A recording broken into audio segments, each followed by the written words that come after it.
E o Palmeiras que perdeu a chance, na minha opinião, de disparar na tabela, chegou a virar a partida contra o Avaí, quando teve a sua cavalaria, né? O Abel Ferreira poupou titulares, é um assunto pra gente debater hoje aqui. O Abel Ferreira, que até o momento vinha sempre colocando cavalaria no Campeonato Brasileiro, mas agora os jogos da Libertadores tendem a ser mais complicados, então o Abel Ferreira poupou muitos jogadores titulares. O Palmeiras teve 4 jogadores titulares na partida de ontem, se você contar o Scarpa. Teve Scarpa, o Everton, Gustavo Gomes. É um Palmeiras que deixou de disparar. Dou uma boa tarde aqui para o Mauro Betting, Fábio Piperno, Bruno Prado, Mauro César Pereira. Mauro Betting, começando aqui com uma pergunta. Eu ontem no Canelada achei que o Palmeiras deixou de vencer, que foi um mau resultado. Até pelo retrospecto desse Palmeiras fora de casa. Só tem 2 derrotas fora de casa na temporada, as 2 pro São Paulo. Foi um resultado ruim ou foi um resultado aceitável, já que continua ali na liderança a 3 pontos do vice-líder Corinthians? Boa tarde, o Corinthians também empatou em casa contra o Santos, claro que é um outro clássico, mas não é um time qualquer, o Avaí, é uma das boas surpresas do campeonato. Quando venceu o primeiro tempo, estava vencendo a primeira etapa, num gol, numa infelicidade do Gomes, um pênalti desnecessário, bem batido pelo vice-artilheiro do campeonato, que é o Bissoli. Naquele momento, pelo desempenho, pelo aproveitamento, porque o Atlético tem um jogo a mais como mandante do que o Avaí, o Avaí era o melhor mandante do Campeonato Brasileiro. Então, independente da qualidade, do nível de investimento, da história no Campeonato Brasileiro, o Palmeiras estava perdendo no intervalo para o melhor mandante do Campeonato Brasileiro por aproveitamento de pontos. Então, normal. Aí o Palmeiras conseguiu logo no primeiro ataque fazer um gol de pênalti, perdeu mais um inacreditável com o Navarro, virou com o Rony 7 minutos depois da entrada de parte da cavalaria, e quando quase que toda a cavalaria de frente estava em campo com a entrada do Dudu, menos de 4 minutos depois, um golaço de falta do Jean-Pierre, outra falta desnecessária cometida nesse caso pelo Mike. O Navarro, que não dava bem mesmo, ainda levantou, a bola passou pela cabeça dele, ficou com medo, sei lá o que aconteceu. O Avaí empatou, que eu acho até que foi o resultado mais justo, né? E de um Avaí que vai bem. Agora, esse perde e ganha, às vezes a gente coloca para um time que vem bem, é o bicampeão da América, está no melhor momento de futebol do Palmeiras com o Abel e o melhor momento de futebol de desempenho palmeirense no século XXI, se coloca às vezes uma cobrança que se faz. E já foi para o Flamengo, aquele time espetacular 19, é para o atual campeão e campeão da Copa do Brasil e da Supercopa, que é o Galo, de que a gente meio que bem se acostumou, não se mal acostumou, com um padrão tipo Manchester City, Liverpool, não estou falando de nível de futebol, mas daquela coisa de passar por cima o rodo de todo mundo. Então, quando, por exemplo, o City ou o Liverpool, para pegar a última Premier League, empatam, nossa, crise, vai virar o campeonato. Não, o mais normal é isso. O líder empata, o vice-líder empata, o Atlético Paranaense faz a campanha interessante com o Filipão, o Internacional com o Mano Menezes também é interessante, enfim, eles ganham, o Flamengo voltou a ganhar bem, a jogar bem em alguns momentos e tal. O normal é essa oscilação. Até pelo calendário estúpido, insano, intenso que a gente tem. Então você é obrigado realmente a rodar o elenco. O próprio que aconteceu com o Vitor Pereira. Já não botou a tropa, que jogou muitíssimo bem nos 4-0, com uma partida pavorosa do Santos. O jogo foi bem equilibrado. E ruim também, convenhamos, né? O próprio São Paulo teve que poupar alguns jogadores, animadíssimo pela ótima e merecida vitória contra o Palmeiras na Copa do Brasil, também cai de produção. Então, assim, essa oscilação vai ser natural. Vai ser um perde e ganha, mais perde do que ganha para todo mundo. Mauro César Pereira. O Palmeiras, ontem, já deixou claro que agora não dá mais para sempre colocar a cavalaria no Campeonato Brasileiro. Era essa a opção do Abel Ferreira. A primeira fase da Libertadores realmente tinha um grupo fácil. Palmeiras fez, inclusive, história nessa primeira fase, né? Maior número de gols da história de uma primeira fase de Libertadores, melhor campanha da história de uma primeira fase de Libertadores. Só que agora o bicho vai começar a pegar. São jogos mais difíceis. Primeiro, o Palmeiras também vai entrar nesse rodízio que você disse é obrigatório para todos os clubes nesse calendário que vai ficar ainda mais achatado nesse ano. E segundo, você achou uma decepção, um empate ontem para o Palmeiras ou foi um resultado aceitável? Lembrando, se vencesse, ficaria a 5 pontos do vice-líder Corinthians e dispararia ainda mais do Galo, do Atlético Mineiro, que hoje é visto como uma ameaça, já que está aí se aproximando ali do topo da tabela. Eu acho o seguinte, ele já vinha fazendo isso, né? Só que ele chegou a colocar, não colocar força máxima na Libertadores, inclusive, né? Então, de certa forma, ele agora vai inverter. porque fica mais complicado. A Libertadores agora oferece mais risco, porque é um mata-mata. Você tem um jogo que você vai mal, perde, vai lá, o Paraguai, perde para o Cerro, de repente se complica aqui, você pode ser eliminado, embora isso não seja o mais provável o Palmeiras passar pelo Cerro Porteño no confronto de ida e volta. Assim, o resultado eu acho que é ruim, porque o Avaí é um dos times mais fracos do campeonato, consegue ficar numa boa posição, porque o seu técnico, o Eduardo Barroca, faz um ótimo trabalho, né? E tira literalmente leite de pedra. É um clube problemático, de umas maiores dívidas proporcionais do futebol brasileiro, na relação dívida versus faturamento. O Avaí é um dos que mais deve, junto com está ali perto de Atlético Mineiro, Corinthians, esses clássicos devedores da atualidade do futebol brasileiro, né? Aqui na América do Sul, do fair play financeiro, entre aspas. Então é um time difícil, um clube difícil, um clube que surpreendeu, inclusive, conseguindo subir. O Avaí não era nem um dos candidatos, em tese, a subir no ano passado da Série B para a Série A, conseguiu. E o que me chamou a atenção também ontem, com relação até o gol que abriu o placar, tem algo que me chamou a atenção positivamente, que foi o seguinte: acréscimos do primeiro tempo. Avaí empata com o Palmeiras. Qual é o normal no futebol brasileiro? Eu vou abraçar esse 0x0, vou mandar essa bola para longe, vou dar uma bicuda para longe para acabar. Faltam segundos, acaba o jogo logo, eu vou para o intervalo sem perder para o Palmeiras. Tá ótimo, o Avaí esfregando as mãos. Não, os caras foram trocando o passe lá do campo de defesa, bonitinho, até chegar dentro da área. E o Gustavo Gomes fez um pênalti de fato desnecessário, tolo, né? Foi um pouco precipitado ali. E o Avaí foi com vantagem pro placar. Isso é um pouco da cara do seu treinador, que consegue fazer com que os jogadores de um nível técnico inferior joguem de forma organizada. Mas é claro que o time tem deficiências técnicas. Ele, diante do adversário mais forte, ele pode acabar cedendo. O Palmeiras virou o jogo, precisou ali de Rony com combinação com o Wesley, naquele segundo gol, ter uma jogada muito rápida, unindo a velocidade dos dois. E aí veio o gol de empate do Jean-Pierre. Agora vai acontecer isso, é normal, porque você vai ter aí altos e baixos, você vai ter uma sequência de jogos muito grande, difícil você manter o mesmo pique. O Veiga voltando agora, ele administra um pouquinho com o Scarpa e tudo mais. Mas acho que tá bom, né? Tem 3 pontos de vantagem sobre o segundo colocado, que também tem as mesmas dificuldades. A grande questão é a seguinte: o que pode se tornar mais perigoso para o Palmeiras com relação ao Corinthians, por exemplo, é o Corinthians ser eliminado pelo Boca. E aí ele começa a remar no Brasileiro, tendo semanas livres de Libertadores para treinar e pensando, bem, aqui eu caí, paciência. Primeiro que ser eliminado pelo Boca, a não ser que seja uma goleada, uma coisa humilhante, não vai ser, é sempre dolorido. É você cair numa Libertadores, mas você cai para o Boca Juniors e fala, pô, cai para o Boca Juniors, paciência, né? Não cair para um time fraco e tal, cair para um adversário importante. Você lambe as feridas e segue em frente, se você está bem colocado no Brasileiro, e rema para tentar chegar no Brasileiro. Em 2011, o Corinthians foi eliminado pelo Tolima, que hoje até é um time mais competitivo. Ontem perdeu o Campeonato Colombiano, a terceira final seguida que os caras fazem, mas naquela época era um time ainda pouco conhecido, né? E que eliminou na fase preliminar. E conseguiu se reerguer e foi campeão brasileiro naquele ano, em 2011. Depois foi campeão da Libertadores, campeão do Mundial da FIFA e tudo mais. Então você tem... Acho que aí o Corinthians seria mais perigoso. Se por acaso ele cai de uma competição, que não vai cair da Copa do Brasil, ele certamente vai passar pelo Santos, já fez 4-0. Muito difícil que aconteça uma reação santista a esse ponto. E aí ele fica mais dedicado ao brasileiro. Enquanto todos estão na mesma rotina de 3 competições, para o Palmeiras é bom, esse aspecto é bom, porque assim, ele está na liderança, ele tem que fazer uma gestão ali de elenco entre uma rodada e outra, de uma competição e outra, mas o Corinthians também tem que fazer, o Atlético tem que fazer, enfim, todos que estão ali, o Atlético Paranaense tem que fazer, né? E fez isso, colocou várias reservas e meteu 4 no Bragantino, do professor Barbieri, que aliás, continua achando que é um dos técnicos mais supervalorizados do futebol brasileiro, como o Bragantino acumula aí uns resultados estranhos, né? E tudo mais, ganhou do Flamengo, mas aquele Flamengo ali todo mundo ganhava, né? Ressuscitando todo mundo, naquele momento do Campeonato Brasileiro, da temporada. Você acha que o Corinthians ameaça mais o Palmeiras do que o Galo, nesse momento? Que o Atlético Mineiro está 5 pontos o Atlético no sábado é um jogo bem curioso, o jogo de sábado do Atlético, né? Uma vitória por 3-2 é emocionante. Se você pensar do ponto de vista da TV Galo, do torcedor do Atlético, que vitória, vamos lá. Agora, vamos analisar o jogo. O Atlético jogou mal. Tomou 2-0, quase tomou um terceiro gol, quase o Pikachu ampliou ainda no primeiro tempo. E no segundo tempo me chamou a atenção como o Fortaleza, como ele morreu. E o Atlético só jogava bola na área, e virou com 3 jogadas aéreas, um gol contra, que foi o terceiro, e os outros 2 nem foram aquelas cabeçadas fulminantes, sabe? Aquela que vai na cabeça do cara, que ele manda um tijolo, que nem... Não, a bola morrendo no gol, os 2 gols foram assim. O Fortaleza não teve condições de suportar a pressão, foi uma vitória de muita luta do Atlético, um Atlético também com desfalques, mas tem um elenco farto, mas não está jogando bem o Atlético. Uma coisa é a vitória emocionante, a outra é a qualidade do jogo. Jogando essa bola, eu acho que o Atlético não ameaça o Palmeiras.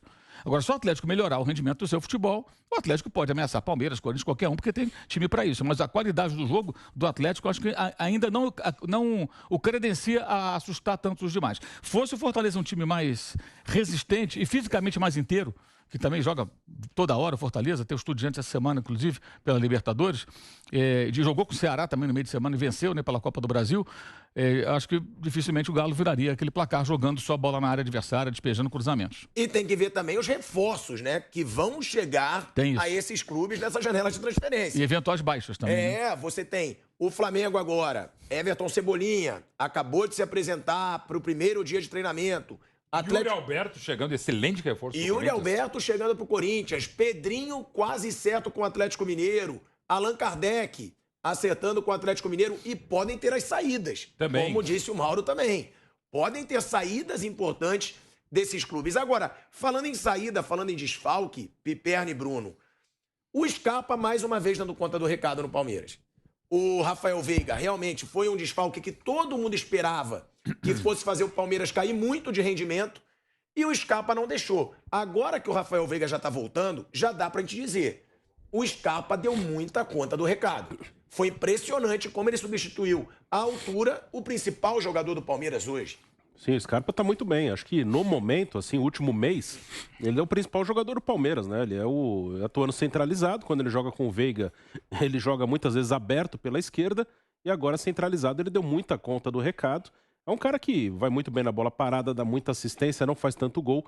É um ótimo jogador, é um meia criativo e o Palmeiras conta com 2 meias muito bons. Um mais articulador, o outro, o Veiga, é um cara que chega muito na área, finaliza, faz gol. São 2 ótimos meias que tem o Palmeiras e com a volta do Veiga, o Scarpa deve voltar para o lado esquerdo, onde já jogou bem também, mas o Scarpa por dentro ficou muito à vontade, jogou muito bem. Até nessa situação de reforço, né, Piperno, o Palmeiras já saiu um pouco na frente. Porque os reforços do Palmeiras já chegaram há um bom tempo, já estão treinando, inclusive o José Manuel Lopes. Já falaram que fez um baita treinamento, que foi muito bem nos treinos, fez 5 gols, se eu não me engano, já no treinamento.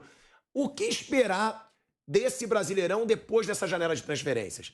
Quem, na opinião de vocês, já jogando para você primeiro, fez as melhores contratações por enquanto e deve perder menos jogadores? Que isso é uma dúvida. Essa janela, ela pode fazer muita diferença para o restante do Campeonato Brasileiro. Eu acho, Pilhado, que, enfim, os grandões, né, aqueles que de fato brigam aí por título, por vaga em G4, enfim, pelos títulos nas competições de mata-mata, eles estão fazendo um bom mercado. O Palmeiras trouxe esses 2 atacantes aí que você citou, o El Flaco e também o Merentiel. E o Flamengo trouxe o Cebolinha, o Atlético perto de fechar com o Pedrinho, o Corinthians muito perto aí, muito próximo aí de repatriar o Yuri Alberto, que para mim, dessa nova geração aí de 9 que eu vi nesses últimos 2 anos, ele tem uma característica que o distingue de todos. É o jogador, para mim, ele é o melhor de todos para situações de contra-ataque. E coisa que o Corinthians não tem, sente muita falta, o Corinthians não tem lá atacantes tão rápidos, né? Ele é um cara forte, de boa técnica e consegue conduzir a bola em velocidade. Isso é esse combo é algo meio... É o melhor dos raro. camisas 9 de novo composto revelados pelo Santos a cada ano, porque isso é impressionante, né, cara? Yuri Alberto, a Caio fábrica Jorge, lá não fecha nunca, né? A faixa lá trabalha... É um a cada ano, cara. É aquela indústria que trabalha em 3 turnos. É um mas também perde o Mantuan, né? Que eu acho que é uma boa revelação. Não, eu acho que sim. Mas eu acho que o Yuri Alberto está mais pronto, né? Então é claro que eu acho que isso também fortalece um pouco. Agora, vejam, o Palmeiras é uma coisa curiosa. O Palmeiras, se a gente comparar, eu já fiz essa comparação aqui, o Palmeiras, com todas as competições que ele jogou em 2021, Paulista, Mundial, Recopa, Copa do Brasil, Libertadores, o Palmeiras fez melhor campanha em todas. Agora ele faz melhor campanha em todas na comparação com 2021. O paradoxo é que ele só não faz melhor campanha exatamente no Brasileiro. Embora ele seja líder, quando terminou a 14ª rodada do Brasileiro do ano passado, o Palmeiras tinha 31 pontos. O Palmeiras tinha uma campanha melhor do que tem hoje. É que na sequência o Palmeiras perdeu para Fortaleza, Atlético Mineiro e Cuiabá, e aí praticamente foi se despedindo do campeonato. Então, é óbvio que as competições de mata-mata, né, que vão intercalar com o Brasileiro, elas vão determinar também o nível de prioridade que o clube vai dar ao Campeonato Brasileiro. Porque, por mais que os clubes tenham um discurso de que o brasileiro é importante, olha, o Palmeiras jamais ganhou o brasileiro com o Abel e tal, se o Palmeiras for avançando na Copa Libertadores, O campeonato onde o Palmeiras vai poupar jogador vai ser o Campeonato Brasileiro. Que o torcedor não tenha nenhuma ilusão em relação a isso. Se na reta final, se o Palmeiras estiver precisando ganhar um jogo na 36ª rodada para se manter vivo na disputa do título brasileiro, e se ele tiver que poupar o time para jogar uma semifinal de Copa Libertadores, Palmeiras vai optar por Copa Libertadores. Será, Piperno? Mas não tem a menor dúvida. Aí eu não sei não, hein? Não. Porque, ó, os dois campeonatos, eles são muito prioridade pro Abel Ferreira. Quando é que o Palmeiras foi tricampeão de Libertadores de forma consecutiva na vida? Sim, mas o título brasileiro também é o título que o Abel não tem. É o título que essa geração do Palmeiras, esse elenco do Palmeiras não tem também. Sim. Eu não sei. Alguns têm, né? Aí eu acho que vai ser aquela situação do Vampeta, que ele diz vai ter que ir pro sacrifício. Eu acho que ele usaria a cavalaria dos dois. Essa pode ser uma alternativa. alternativa. Nessa pelada final, sim. Mas agora, se você perguntasse, digamos, aquela coisa chega lá, Deusão, e fala, qual você quer? Só pode escolher um, né? Presente de aniversário, presente de Natal. Tira Libertadores. Opa, mas não tem a menor dúvida. Eu concordo com vocês. Talvez, eu acho que o torcedor prefere Libertadores. Tricampeão vai ser o maior campeão brasileiro de Libertadores, tetracampeão. Isso eu concordo. Mas também chance de jogar o Mundial. Mas o brasileiro pode ser que seja um jogo mais fácil. Pode ser, não é um jogo mais fácil. A última rodada do Brasileiro, o Palmeiras vai pegar o Internacional fora. Não vai ser jogo mais fácil. E você acha que ele colocaria... sempre terrível pro Vocês acham que ele colocaria um time misto contra o Internacional fora, podendo ser campeão brasileiro? Mas guardemos cenas dos próximos capítulos. Espero que ele chegue até lá, de coração mesmo. Não, sim, mas eu duvido. Eu duvido. Somente o Abel. Que aí o Abel completa o ciclo. Só falta ele ser campeão mundial. Eu sei, mas vem cá. Mas para isso ele precisaria ganhar Libertadores. Então, assim, também responde isso. É uma questão, assim, mal comparando, por exemplo, mal comparando mesmo. O Liverpool, recentemente, o Liverpool ficou 30 anos sem ganhar a Premier League. Quando ele ganhou um ano antes a Champions, o Hexa. O Liverpool, meio que assumidamente, estava querendo mais a Premier League do que a Champions. São momentos e momentos. O Atlético Mineiro ano passado. 50 anos na fila de Campeonato Brasileiro. Sim. Semifinal de Copa Libertadores. Claro que não poupou jogadores nenhum, porque tinha jogar todos. Tinha um belo elenco e tal. Mas o Atlético queria, de qualquer forma, acabar com esse tabu de 50 anos. Pesava, né? No caso do Palmeiras, tem a possibilidade de um tri consecutivo. Eu aposto dinheiro alto. Ele bota o time titular nos dois. Ele não poupa jogador. Eu concordo contigo. Eu acho que ele faria o que fez o Atlético Mineiro ano passado. Agora, se naquela semana, enfim, o departamento médico chegar ao professor, é o seguinte, o Veiga não aguenta jogar os dois, aguenta jogar só um. Então vai jogar Libertadores. Agora, Mauro César Pereira, o Abel Ferreira, a gente viu aqui a mentalidade de dois torcedores. Jornalistas, grandes jornalistas, e que assumem ser torcedores palmeirenses. Que valeria o tri da Libertadores histórico. A mentalidade do Abel Ferreira, na sua opinião, qual seria? Você acha que ele priorizaria o tri da Libertadores ou esse brasileiro que ele ainda não tem? Não tenho a menor ideia. Não tenho a menor ideia. É difícil. É uma situação que é difícil você pensar com a cabeça dele. Porque ele depende do momento, depende de quem vai estar disputando com ele. Está disputando com o Corinthians, é uma situação. Está disputando com o time do exterior, é outra situação. Tem uma série de pontos aí que eu acho que pesam numa hora dessas, né? E talvez você não possa priorizar nada. Você tem que fazer como o Liverpool fez.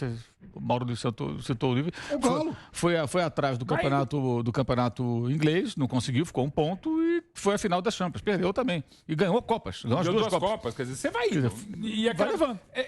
Jogo a jogo mesmo e ver até onde vai. O Atlético Mineiro foi o melhor exemplo disso aqui. Pela forma como a tabela se desenhou, o normal é que quem passe de Atlético Mineiro e Palmeiras na Libertadores vá para a final.